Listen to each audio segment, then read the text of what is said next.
which of us are better than the rest? Kill or be killed? And why feel guilty? Well then, may the best race win.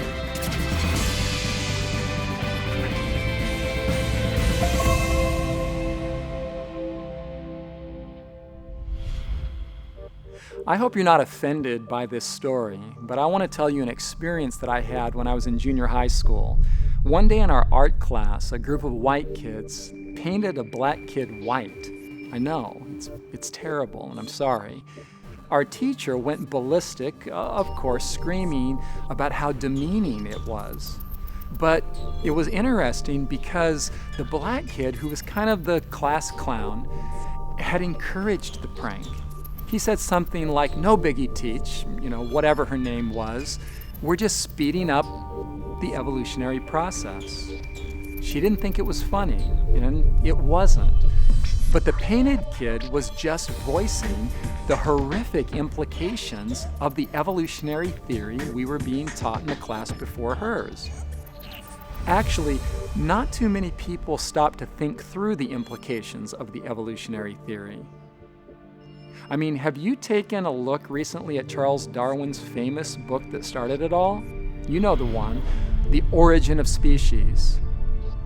But are you aware of the full original title that Darwin gave his book? Maybe in our politically correct culture, the complete title would be too offensive to put right on the cover.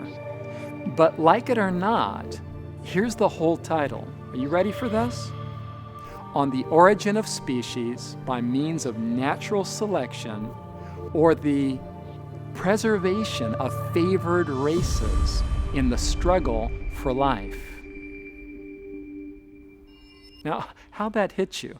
Pretty good? Favored races? Yeah, favored races. Darwin made certain that the essence of his theory was front and center. Let's break down the title. First, we see that the book is about origins. Darwin is attempting to inform us where we came from. And according to him, our existence is a purely accidental, naturalistic phenomenon. Then Darwin moves on to define the process by which he believed we came into existence. Did you catch it? By means of natural selection. That simply means that the strong survive and the weak don't. Also described by Darwin as the survival of the fittest. Every creature in this theory is in competition for survival with all others. It's natural, Darwin says, that those with stronger traits will conquer those with weaker traits. The survivors will then breed, thus preserving and strengthening the traits that are most suited to survival. And things get gradually better, supposedly, as the weak are slaughtered and the strong survive to propagate. So evolution is dependent on the elimination of the weak. In fact, if you think about it, to the degree that any of the weak survive, the evolutionary process will be hindered. And in this sense, competition and conquest are good for the advancement of life. The highest law is self-preservation, and the brutal cycle of killing is merely an amoral necessity. Which brings us back to my art class and the final part of Darwin's title. It's a mouthful for a book title, but get these words, don't miss it.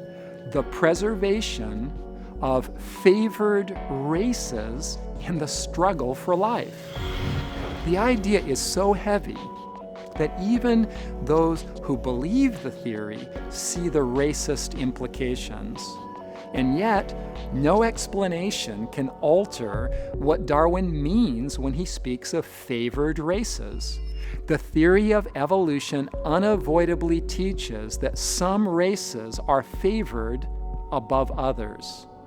So it should come as no surprise to us then that Darwin's cousin and disciple, Sir Francis Galton, was the father of modern eugenics, which is a Greek word that simply means well-born.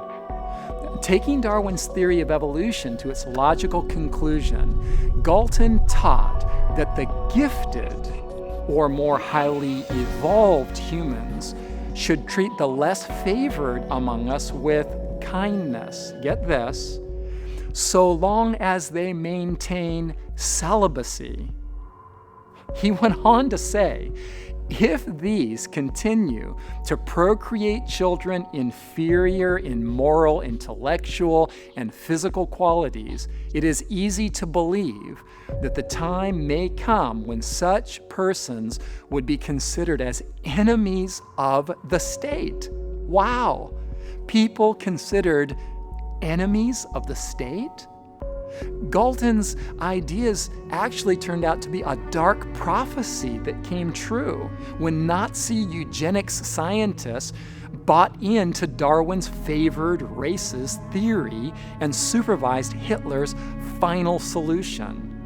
Millions who were regarded as less evolved than the Aryans were slaughtered with survival of the fittest gusto, and the evolution-educated conscience seems to have felt no guilt.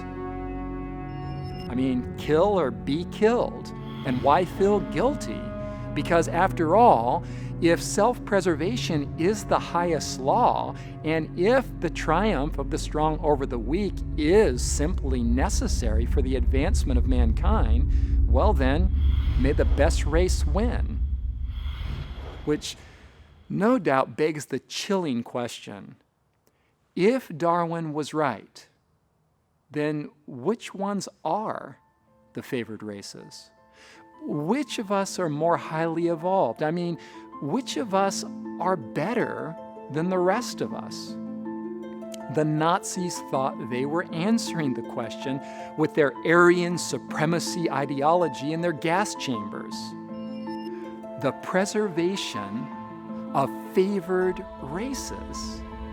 Can you see it on the Barnes & Noble bestseller shelf? Those words are there after all in the original title. Like it or not, that is the point of Darwin's theory in all its glory. But somehow, I don't think the favored races title would sell the book. The kids in my 7th grade art class, they understood the implications of Darwin's theory. The question is, do we?